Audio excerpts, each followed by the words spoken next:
নমস্কার বন্ধুরা, আজকে মাশরুম এবং পটল রান্না করব।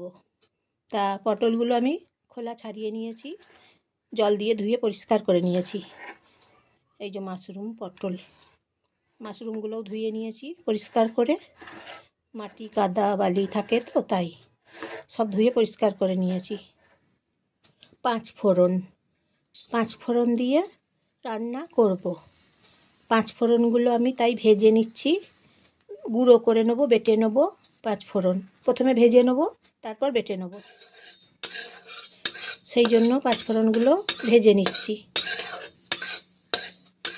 পাঁচ ফোড়ন দিয়ে তরকারি খেতে খুব সুস্বাদু হয়। পাঁচ ফোড়ন কড়াইয়ে দিচ্ছি, তেল দেবো, রান্না চাপিয়ে নিচ্ছি। এবারে এটা আলাদা করে পাঁচ ফোড়ন দিলাম, 1 চামচ তেল দিয়েছি। তেল বেশ ভালো করে গরম করে নিয়ে পাঁচফোড়নগুলো ভাজা হয়ে গেছে, তারপর ভেজে নেবো পটলগুলো এখন আমি ভেজে নিচ্ছি।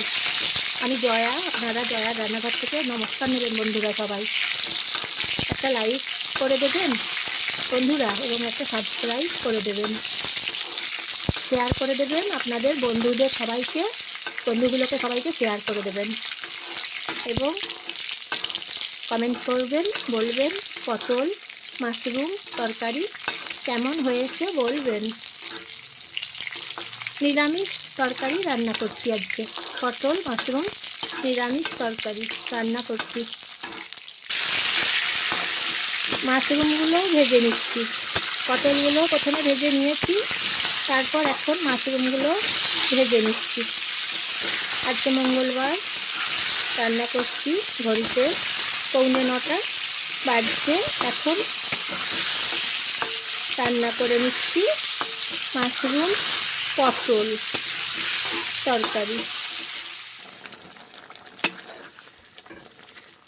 এখানে আমি একটু জল দিয়েছি এখন, এবং একটু পালং শাক বেটে দিয়েছি।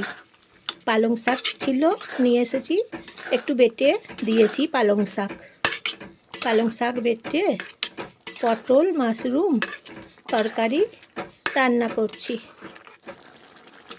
পাঁচ ফোড়ন ভেজে নিয়ে রেখে দিয়েছিলাম, তারপরে ভাজা পাঁচ ফোড়নগুলো বেটে নিলাম, বেটে নিয়ে এখন দিলাম, কষে নিচ্ছি, এইভাবে কষে নিচ্ছি। রঙটা আজকে তাই সবুজ রং হয়েছে, পালং শাকের পাতা বেটে দিয়েছি তাই। লবণ দিচ্ছি স্বাদ মতো।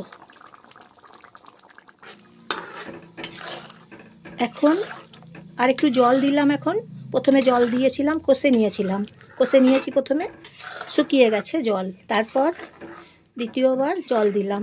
এখন নেড়ে চেড়ে নিচ্ছি, কষে নিয়েছি, কাঁচা গন্ধ নেই। জল দিয়েছি, এখন 5 মিনিট ফুটবে। এখন দেখুন বন্ধুরা, হয়ে গেছে। এইভাবে পটল মাশরুম পটল রান্না করে খেয়ে দেখুন একবার, দুর্দান্ত স্বাদে রান্না, তৃপ্তি পাবেন খেয়ে। এই যে দেখুন বন্ধুরা, অন্য পাত্রে এখন আমি রেখে দিয়েছি, হয়ে গেছে পটল মাশরুম এই যে রান্না করা হয়ে গেল। দুর্দান্ত স্বাদের রেসিপি।